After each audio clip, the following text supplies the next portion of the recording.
Hello, আসসালামু আলাইকুম। আশা করছি সবাই ভালো আছেন। আজকে অনেকদিন পরে সুমাইয়া চলে আসলো তার নতুন ভিডিও নিয়ে। অ্যাকচুয়ালি নতুন ভিডিও বলতে তেমন কিছু না। জাস্ট আজকে অনেকদিন পরে ভাবলাম যে একটা ভিডিও বানাই। আজকে সারাদিন আমি বাসায় ছিলাম, তো আজকে একটু টুকিটাকি রান্নাবান্না করব। অলরেডি আমি কিছু রান্না করে ফেলেছি, বাট জাস্ট এখন শুধু পোলাও রান্না করব। আপনারা জানলে অবাক হবেন, আমি একসময় কোনো কিছু রান্না করতে পারতাম না, বাট বিদেশের মাটি, বিদেশের জীবন আমাকে সবকিছু শিখিয়ে দিয়েছে। জীবনের সবচাইতে বড় বাস্তবতা আমাকে শিখিয়ে দিয়েছে যে যে রাধে সে চুলো বাঁধে। আর বাই দ্য ওয়ে, সবাইকে রমজানের অনেক অনেক শুভেচ্ছা। আপনারা কে কোথায় থেকে দেখছেন আমাকে অবশ্যই কমেন্ট করে জানাবেন। আজকে ভাবছি আপনাদের সঙ্গে অনেক অনেক গল্প করব। তো আপনাদের সবার কি অবস্থা? সবাই কি ঈদে কেনাকাটা করে ফেলছেন? আমার তো অলরেডি অনেক কিছু শপিং করা হয়ে গেছে। ভাবছিলাম আমি এবার ঈদে বেশি কিছু নেব না, জাস্ট একটা বা দুটো ড্রেস নেব, বাট আস্তে আস্তে আমার অনেক কিছু কেনাকাটা হয়ে গেছে। আমি এবার আমার ড্রেসগুলো আনাইছি হচ্ছে পাকিস্তান থেকে, আর পাকিস্তানের বেশ কিছু ওয়েবসাইট থেকে আমার পিআর আসছে।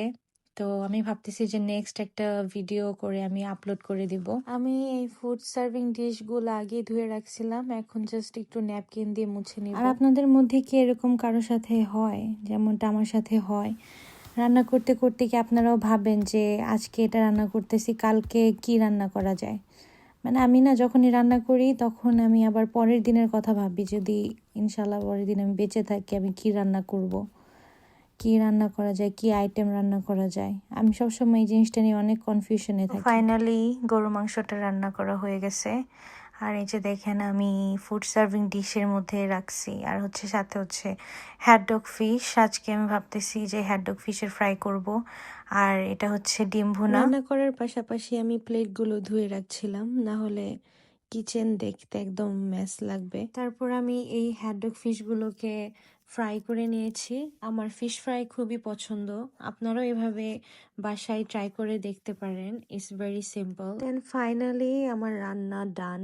এটা হচ্ছে রাইস, পাশে দেখছেন ডিম ভুনা, এই সাইডে হচ্ছে হ্যাটডগ ফিশ, আর এখানে হচ্ছে ডিম ভুনা, আর লাস্টে হচ্ছে বিফ। হঠাৎ করে আমার ফোনের মধ্যে একটা নোটিফিকেশন আসলো, আর আমি দেখলাম যে আজকে আমার কিছু পার্সেল ডেলিভারি হওয়ার কথা ছিল। তো আমি অলরেডি আমার হাতে পেয়ে গেলাম আমার পার্সেলগুলো।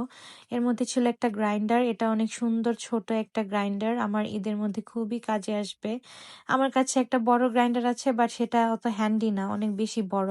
তো আমি ভাবছিলাম যে ছোটর মধ্যে একটা গ্রাইন্ডার যদি হয় সেটা বেশি ইজি হবে ইউজ করা, যদি কিচেনের এক কোনায় রেখে দিই।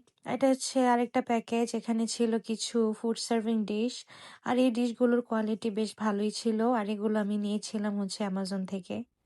আর এটা হচ্ছে আজকের লাস্ট প্যাকেজ, এখানে ছিল কিছু স্টিলের বাটি, আর এই স্টিলের বাটিগুলো দেখতে খুব সুন্দর ছিল, আর কোয়ালিটিও খুব বেশি ভালো ছিল। আর এগুলো আমি নিয়েছিলাম মেবি শেন আর নয়তো আমি তেমু থেকে নিয়েছিলাম, আমার সঠিক মনে নাই। আর একটা মজার ঘটনা কি জানেন, যখন পার্সেল আসে, যখন আমি কিছু অর্ডার করি অনলাইনে আর পার্সেলগুলো ডেলিভারি হয়, আমার কাছে এত ভালো লাগে, এত এক্সাইটমেন্ট কাজ করে, বাট ঘরে আনার পর যখন এই যে প্লাস্টিক র্যাপগুলো খুলতে হয়, আমার কাছে ভীষণ ভীষণ বিরক্তিকর লাগে। আমি ভাবছিলাম যে দেখতে দেখতে সবগুলো রোজা শেষ হয়ে গেল। এ তো মনে হচ্ছে সেদিনও রোজার জন্য ওয়েট করছিলাম, বাট আর কি বলার, সবের দিনগুলো মনে হয় এভাবে তাড়াতাড়ি শেষ হয়ে যায়। এনিওয়েজ, তো আজকে এই পর্যন্তই। আপনারা সবাই ভালো থাকবেন অ্যান্ড আমার জন্য দোয়া করবেন, আর আমিও আপনাদের জন্য অনেক অনেক দোয়া করি। আপনাদের দিনগুলো অনেক ভালো কাটুক, আর আপনাদের ঈদ অনেক ভালো কাটুক আপনাদের আত্মীয় স্বজনের সাথে, আপনাদের পরিবারের সাথে। আর আমার ভিডিও যদি আপনাদের ভালো লেগে থাকে তাহলে লাইক, কমেন্ট অ্যান্ড শেয়ার করে দিবেন। আর ইনশাল্লাহ আমি নেক্সট ভিডিও নিয়ে অনেক তাড়াতাড়ি চলে আসবো। So bye bye.